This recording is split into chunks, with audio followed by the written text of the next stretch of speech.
नमस्कार विद्यार्थी मित्रांनो, या व्हिडिओमध्ये आपण छत्रपती शाहू महाराजांविषयीची संपूर्ण माहिती जाणून घेणार आहोत.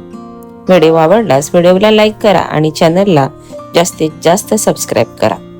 शाहू महाराजांचा जन्म 26 जून 1874 रोजी कागल येथील घाटगे घराण्यात झाला. त्यांचे मूळ नाव यशवंत, त्यांच्या वडिलांचे नाव जयसिंगराव तर आईचे नाव राधाबाई होते. कोल्हापूर संस्थानाचे राजे चौथे शिवाजी महाराज यांच्या मृत्यूनंतर त्यांच्या पत्नी आनंदीबाई यांनी 17 मार्च 1884 रोजी यशवंतरावांना दत्तक घेतले आणि शाहू असे नाव ठेवले. 1889 ते 1893 या 4 वर्षांच्या कालखंडात धारवाड येथे शाहू महाराजांचा शैक्षणिक आणि शारीरिक विकास झाला. शिक्षण चालू असतानाच 1 एप्रिल 1891 रोजी बडोद्याच्या गुणाजीराव खानविलकर यांच्या लक्ष्मीबाई या मुलीशी शाहू विवाहबद्ध झाले. 2 एप्रिल 1894 रोजी त्यांचा राज्यारोहण समारंभ झाला. राज्याभिषेक झाल्यानंतर 1992 सालापर्यंत म्हणजेच 28 वर्ष ते कोल्हापूर संस्थानाचे राजे होते. राजश्री शाहू महाराज हे खरे लोकशाहीवादी आणि समाजसुधारक मानले जातात. शाहू महाराज हे एक सक्षम राज्यकर्ते होते. त्यांच्या राजवटीत अनेक पुरोगामी धोरणे यशस्वीपणे त्यांनी राबवली. 1884 मधील त्यांच्या राज्याभिषेकापासून ते 1922 मध्ये त्यांच्या निधनापर्यंत त्यांनी राज्यातील मागास जातीतील लोकांसाठी काम केले. जात पंथाची पर्वा न करता सर्वांना प्राथमिक शिक्षण देणे हे त्यांचे सर्वात महत्त्वाचे प्राधान्य होते. ब्रिटिश राजसत्तेच्या काळामध्ये सामान्य जनतेला न्याय मिळवून देण्यासाठी व बहुजन समाजाच्या सामाजिक उन्नतीसाठी या काळात शाहूराजांनी प्रयत्न केले. सामाजिक परिवर्तनाला गती प्राप्त करून दिली. तसेच समाजातील उच्च वर्गाच्या विरोधाला न जुमानता दलित व मागासवर्गीय समाजाच्या विकासासाठी महत्वाची भूमिका बजावली.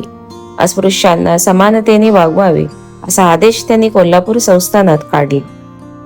1917 साली त्यांनी पुनर्विवाहाचा कायदा करून विधवा विवाहाला कायदेशीर मान्यता मिळवून दिली.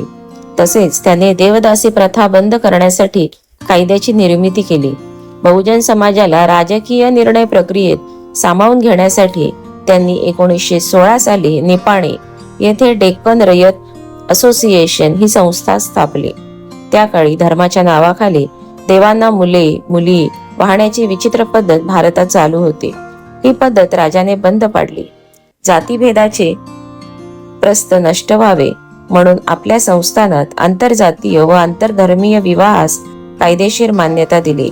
तसा कायदा पारित केला आणि याची प्रत्यक्ष अंमलबजावणी करताना आपल्या चुलत बहिणीचे लग्न धनगर समाजातील यशवंतराव होळकर यांच्याशी लावून दिले. एवढेच नव्हे तर संस्थानात जवळजवळ 100 मराठा धनगर विवाह घडवून आणले. अशा अनेक कार्याच्या माध्यमातून त्यांनी स्त्रियांना सन्मानाची वागणूक व दर्जा मिळवून दिला. समाजाचा सर्वांगीण विकास साधण्याचे कार्य करताना त्यांनी एका अर्थाने महात्मा फुले यांचीच परंपरा पुढे चालवली. त्यांनी सत्यशोधक चळवळीला प्रत्यक्ष सहकार्य केले. कोल्हापूर संस्थानामध्ये सत्यशोधक चळवळीचा प्रसार आणि प्रचार करण्याची महत्वाची जबाबदारी राजश्री शाहू महाराजांनी पार पाडली. त्यांच्या नेतृत्वाखाली संपूर्ण कोल्हापूर संस्थानामध्ये सत्यशोधक चळवळ उभी राहिली आणि ती नेटाने पुढे नेण्याची कामगिरी देखील त्यांनी पार पाडली. पुढे या चळवळीचा प्रसार आणि प्रचार करण्याची महत्वाची जबाबदारी कर्मवीर भाऊराव पाटील यांनी पार पाडली. यासाठी त्यांनी शिक्षणातून बहुजन समाजाचा सर्वांगीण विकास हे सूत्र अंगीकारले. दलित, पीडित, उपेक्षित समाजाला न्याय मिळवून देण्याचा प्रयत्न केला. यामागे खरी प्रेरणा ही राजश्री शाहू, महात्मा फुले व डॉक्टर बाबासाहेब आंबेडकर यांची होती. शाहू महाराजांनी सर्व उपेक्षित समाजातील व अस्पृश्य वर्गातील लोकांना आपल्या संस्थानामध्ये आरक्षणाद्वारे नोकऱ्या देण्याचा प्रयत्न केला. या दृष्टीने संपूर्ण भारतामध्ये आरक्षणाचे जनक म्हणून त्यांचा गौरव केला जातो. असेच अभ्यासपूर्ण नवनवीन व्हिडिओ पाहण्यासाठी व्हिडिओला लाईक करा आणि चॅनलला जास्तीत जास्त सबस्क्राईब करा. थँक्यू.